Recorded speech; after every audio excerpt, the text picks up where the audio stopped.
Pop singer and fashionista Selena Gomez catapulted to fame on the small screen as Alex Russo in Disney's The Wizards of Waverly Place. After the show ended in 2012, her career in music began to take wings, and today she is one of the most followed celebrities on Instagram. But despite fame and fortune, her love life has experienced a series of ups and downs due to the complicated relationship with ex Justin Bieber. On and off, the two dated and broke up several times before Justin got together and married Hailey Baldwin shortly after their last split. Gomez poured out her heart into her lyrics as America sympathized and applauded her resolve to move on and become stronger as a result. People magazine reported, in a video shared on YouTube, Gomez, 27, sat down with Genius, during which she revealed the meaning behind the lyrics of her song, Rare, and explained that she sometimes feels she'll end up alone. Some days when I wake up and I'm annoyed and I'm like, I'm gonna be alone forever. But after that 15 minutes goes away, I say to myself, I know that there is someone for everybody. MSN noted that it seems Gomez, who is currently single, explained that she feels that familiar dread that many people who aren't in a relationship feel, even if it's brief. This feeling hits close to home for many singles who secretly struggle with insecurities and fears, which can lead them to become anxious, disregard their self-worth, and sometimes even move them to get into toxic relationships. But how can you get over fears and anxieties when you're single? And what can you do while you're on standby for Mr. or Mrs. Right? Welcome to the Love School, and we have help for all the Selena Gomez's out there, right? Who have this fear that they might end up alone, especially you who are single or out of a relationship, maybe even divorced. The dreams that you had that you would be happy ever after have been shattered. And the fear that you might not have been cut out for a relationship, for a family, is very, very strong inside of you. But let's look at Selena for a moment, Cristiane. She, unfortunately, 27 years old, and she's had her share of boyfriends. It's inevitable that at some point someone like her would feel like that. Yes, of course. The problem, Renato, is that women these days, and I'm going to talk to women because I feel more comfortable talking to women. I am one. Women these days don't understand what it is to be rare anymore. She talked about rare, she sang rare, about being rare and everything. And then she said that she's always available. That's the opposite of rare. You know, rare. What is rare? What is a rare woman these days? A rare woman these days, she has the values that you can't really find very often these days, which are, you know, she doesn't go with anybody. She doesn't. She's not available for everybody. She's not showing off to everybody. Her body is not out there for everybody to see and take advantage of. No, she is a discreet person who knows her worth, and she doesn't need anybody's attention to feel worthy, to feel valuable. That's rare. That is rare. That is the virtuous woman of Proverbs 31. And for you to receive what a rare woman receives, being somebody who says, who does anything for fame, I'm sorry. You know, I'm sorry. I'm not here to criticize Selena. I'm sorry for her fans and everything. But I'm sorry, if you plant apple seeds, you're not gonna get oranges. Right? You have to plant the right seeds, the orange seeds. So if you want to be valued, if you want to be worthy of a marriage that is going to last for long, you need to be a person who is faithful, who is righteous, who is fair, who is willing to subject to the other person's opinions. You know, another problem here. Women these days, they don't care about their husbands or their boyfriends or whatever men think. They actually are against men. How can a relationship, Renato, how can she have a relationship with a man if she denigrates men so much.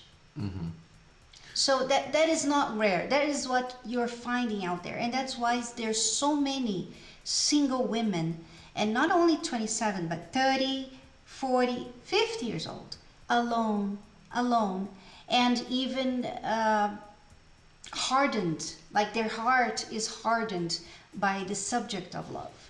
Yes, at the very least, you need to stop whatever you're doing that has landed you in loneliness and ask yourself, what am I doing wrong?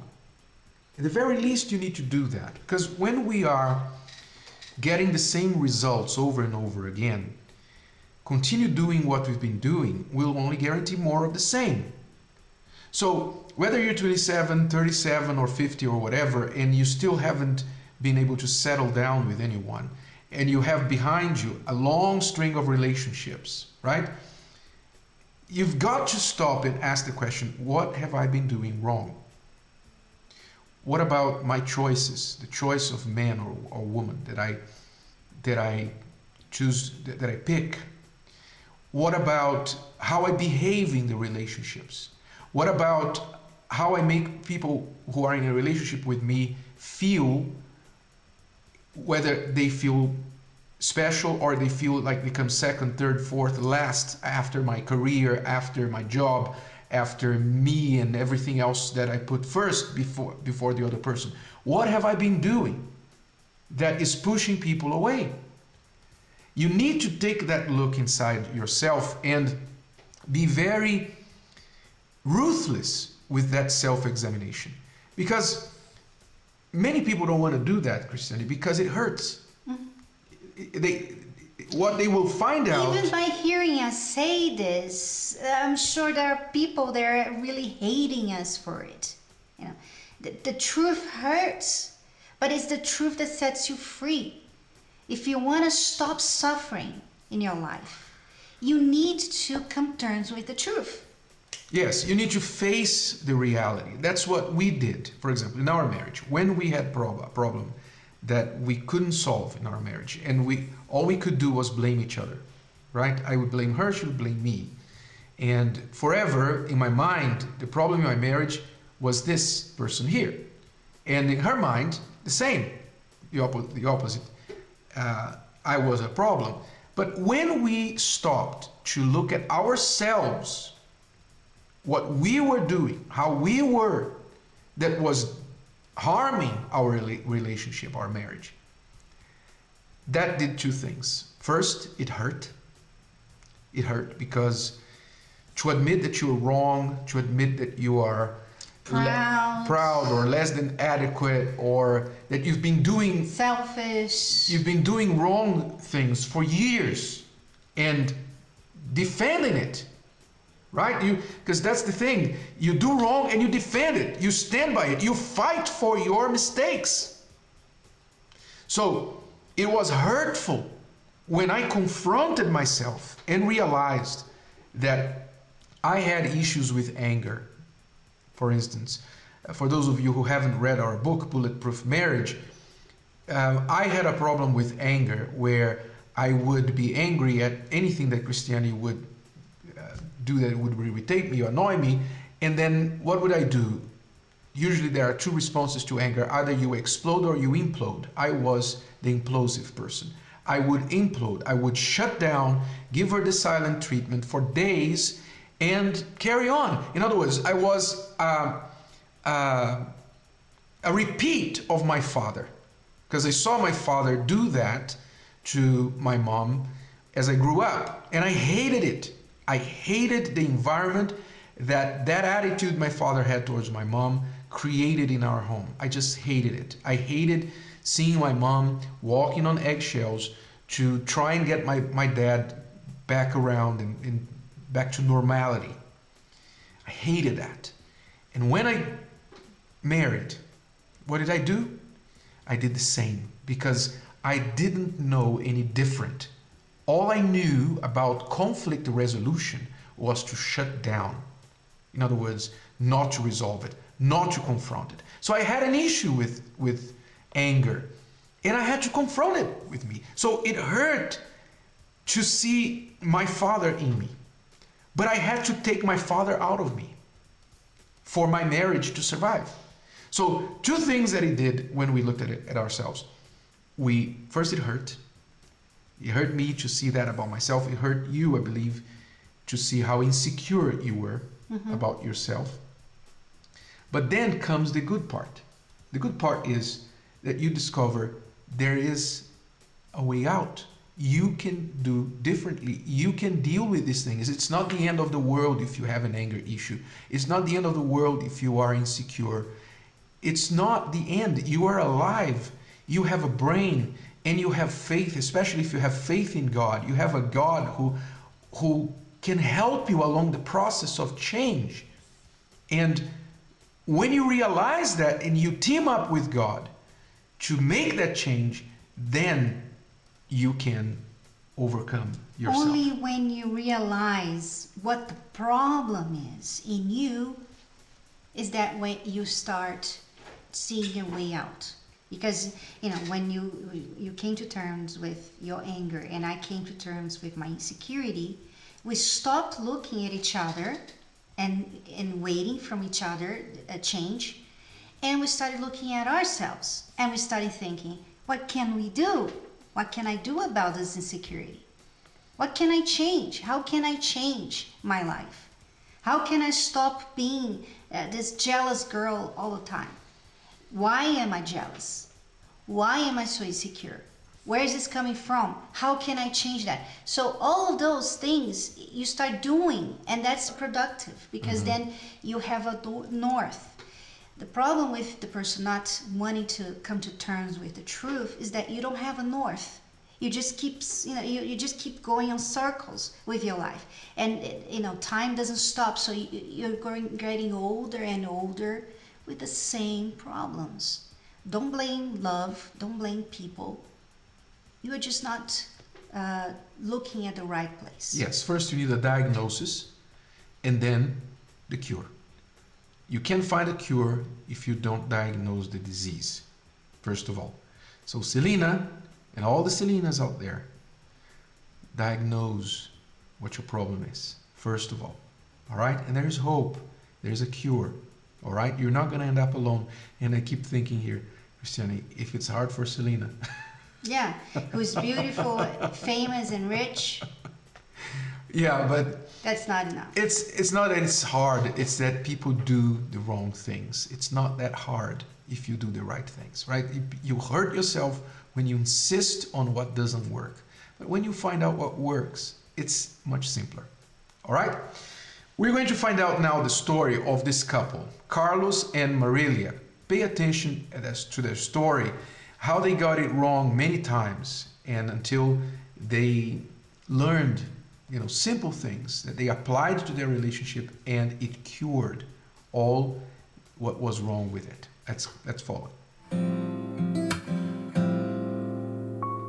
My life when I was a kid, I had a lot of problems at home with my father. My father was an alcoholic, and he used to drink every day. Every day started in the morning till the afternoon, and come home in the afternoon at night drunk and fight with my mother. I loved my dad, but I saw him hurting my mom. So as a child, I grew up like this. I didn't have that family relationship between my parents. I had a relationship that my relationship started going the same way as my parents was going, abuseful. She used to do drugs until she ended up cheating on me. And by the time I find out she was cheating on me, I was, she was almost married with somebody else. That's why it was in my head at the time and in my heart. I was very cautious about relationships. I learned that I had to make the right choice, that I had to find the one. But in my head, the one was the one that I saw on Hollywood movies. He would be a Prince Charm and he would come and rescue me. And I had this idea of what a relationship should be, totally different from the relationship with my parents. So I never found that. I was always searching for that Prince Charm, but I never found that person. Here, Cristiane, it's important that we make a point, because Marilia was talking about a problem that affects many people today, especially women. She had this framework in her mind where she constructed this idea of the Prince Charming in her head from Hollywood movies, and then she looked around her in real life to find someone who would fit that frame. Yeah, it's funny because you see, you can even tell the age of people just by that comment. What Disney movie influenced them? Because this was before, because now the frame about men is totally opposite, right? Women don't expect much from men because of the frame that Hollywood has given them. But anyway, I had the same problem, not from movies maybe, but from my father. I looked at my father and I wanted a man just like my father. And a little bit from movies as well, you had. Yeah, well, Romances. romance because when you start a relationship and you get married and that person doesn't give you much attention, then you start becoming a little bit romantic, and you start going to these movies because you identify with them, and so things get worse. But anyway, that's another subject. But I had this frame about my husband as well, like he needs to fit in the frame of my father, who is like this and this and that. And every time I saw that he was not like my father, I got frustrated about it. And I had to realize at one point that my husband is not my father, he's not going to be my father, he's not my father. And that I have to love him the way he is.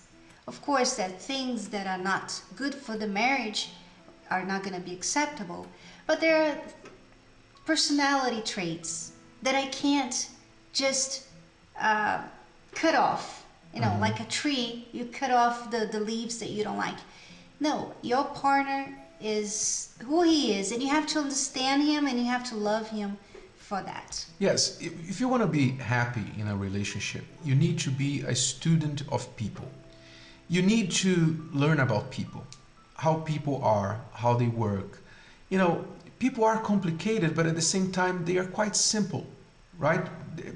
If you break people down, you will find that, for example, most people are divided, all of people are divided into two groups, extroverts and introverts. That's one way you can divide people, right? Which kind of person would you like to be with, an introvert or an extrovert, right? There isn't good or bad, there isn't better or worse, they're just different. And usually you go for the opposite. Right. That you are. And you need to know who you are as well, right? Are you an introvert or extrovert? So what are the consequences of you being matched with someone who is the same as you or the opposite of you, right? You need to be a student of people, a student of reality, not a student of fiction, not a student of romance created by script writers who have an aim, which is make money, make their art, their piece of art sell. Right? So what sells doesn't necessarily mean it's good for reality, okay? You just need to look at the love life of celebrities and how they are, how not only celebrities, but the actual authors of these romance. Also, so one of the, I would say, most understated skills, relationship skills, is this: you need to be a student of people. You need to know yourself and you need to understand people, because that's what you're going to be doing all day long for the rest of your life. You're going to be dealing with another human being who is different than you, and you may have even grown up together, have a lot of common ground and similarities, but you're still very different. How are you going to deal with that? How are you going to negotiate, with this person every day about different things? How are you going to deal with their bad days, their bad hair day, right?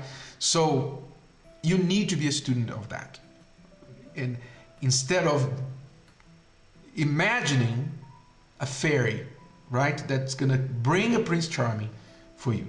Okay, so that was one of the problems that Marilia had. Let's continue watching what she said. Until I started working in a place and I met someone there. We used to work across the street from each other, and we used to just look at each other every day and be there for each other. I started getting to know him a little bit more, and we started going out. So after a while, when we started going out, I discovered all these things that he had inside of him that I didn't know. I didn't believe in other women, like, because of my old relationship. My old relationship was still in my back, was still in my head. One day that I had to text a friend of mine from work, and when he saw that text, he was really upset. He was very angry, and that for me was one of the worst parts of our relationship, because I felt that he didn't trust me. I felt that he didn't love me, because if he loved me, why he would be not trusting me? My way to get away from the problems is be quiet, run away, go somewhere, or just stay in my own corner. At that time, we having all these problems. I started participating in the love therapy seminars. My parents invite me to come, and I start coming. And the love therapy was very important for us, because I start coming, and then I invited him, and he start coming also. And we are both learning from the seminars. And week after week, program after program, we learned how to communicate with each other. We learned how to put our differences aside and work it together as a team, not me against him or he against me. We work as a team. I learned how to deal with her is a thing that, even me being a little older than her, and I had an older relationship, I didn't know these things. I learned a lot of new stuff. I learned how to deal with a woman, when she needed time, when it was her time to be alone, and pretty much how to deal with her, because I didn't know how to deal. I didn't know, and because we're two different nationalities. I'm Portuguese, she's Brazilian, and with two different ways to think. And the way we thought about it, I learned how to get together with her and be one person only. When you learn outside the therapy, you learn that you have to think with your heart. You know, the heart is the one that's supposed to tell you what to do. But once you listen to your heart, usually you get into a bad situation. Usually you make the wrong decision. And that's one of the main things that I learned in the love therapy seminar. I start understanding that I have to use my head. I had to put my feelings aside, and I had to use my mind, my head, to make the decisions. And I start doing that, and I start putting into practice. And that changed everything for us. And today we make decisions together. He's not jealous at all. He's very caring and understanding. He helps me around the house. I don't need to ask him for things. He does it for me. Now we are together for over 6 years. We're gonna be our 5-year anniversary in July. And I learned that the perfect man, the Prince Charm, doesn't exist. However, you can be very happy with the person that is by your side, because they are real. Right now, today, we help each other every day. If we deal with the problems together as one, and we're in love.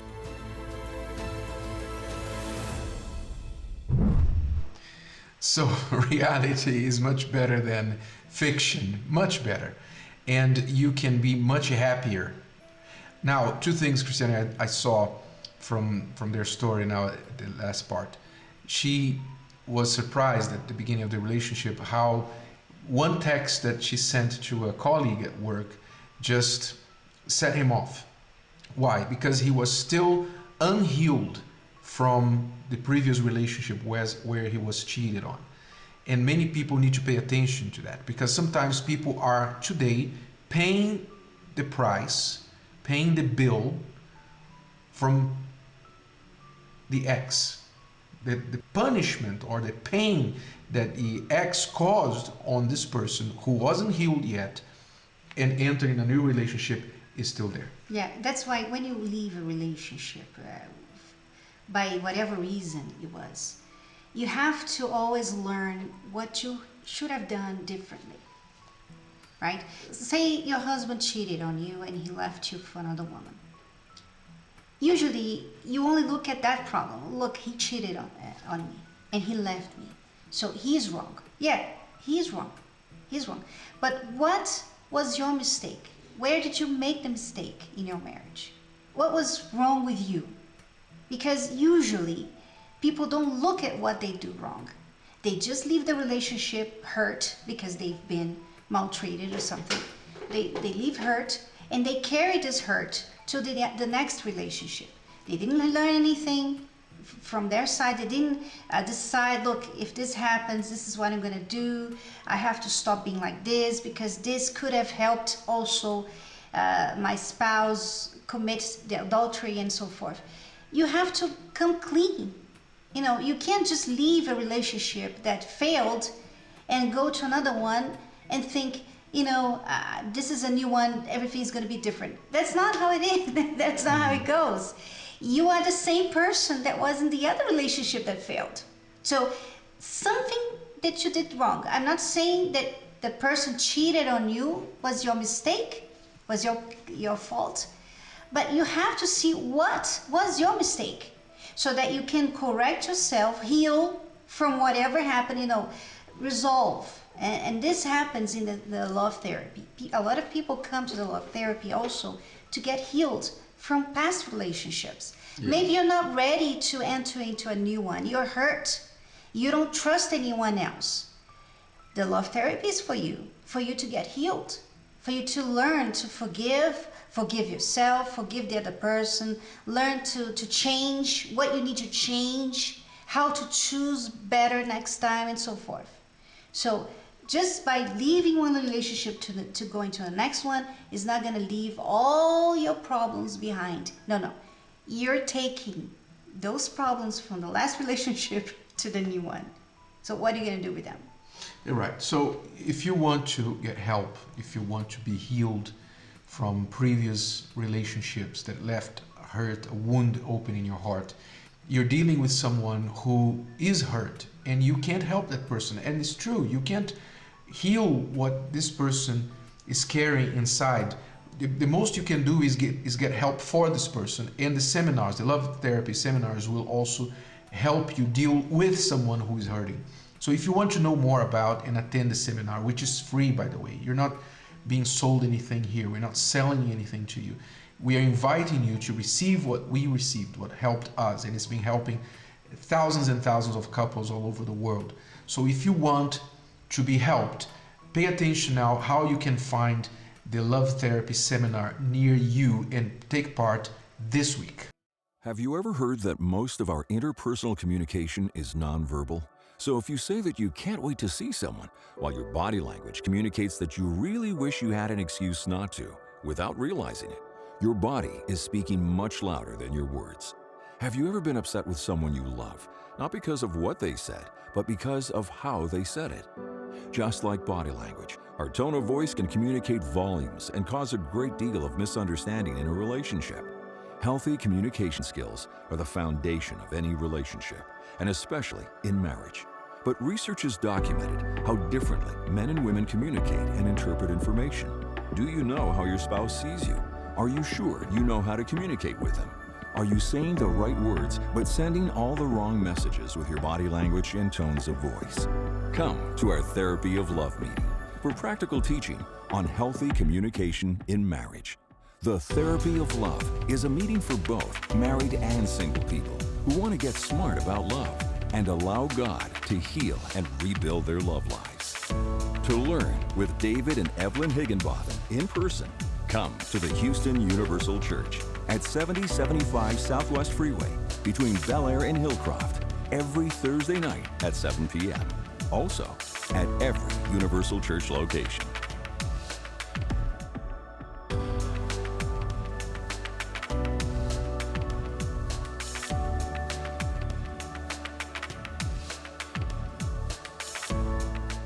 Well, we hope you join us this week for the Love Therapy Seminar. It's free and it's open to everyone. Come with your partner or alone. Get started. Do something in the right direction for your life and for your relationship. And before we close, we would like to encourage you also to pick up a copy of Bulletproof Marriage. Cristiane and I talked to you about our story, things that we learned that saved our marriage, and we share it with you. Pick it up at Amazon.com. Bulletproof Marriage by Renato and Cristiane Cardozo. We hope you enjoy it and will be a blessing to your life and to your relationship. And leave your comments there at our Instagram, The Love School USA. Well, friends, next week we'll come back with another show with more love tips here at The Love School USA. See you then. Bye-bye. Bye-bye. Yeah, leave your comments there at Instagram, The Love School TV. The Love School USA. Leave your and leave your comments there. It's part of the bloopers. Okay. And we'll see you then. Fala do Instagram. Ok. Porque você não tava smiling assim. Ok.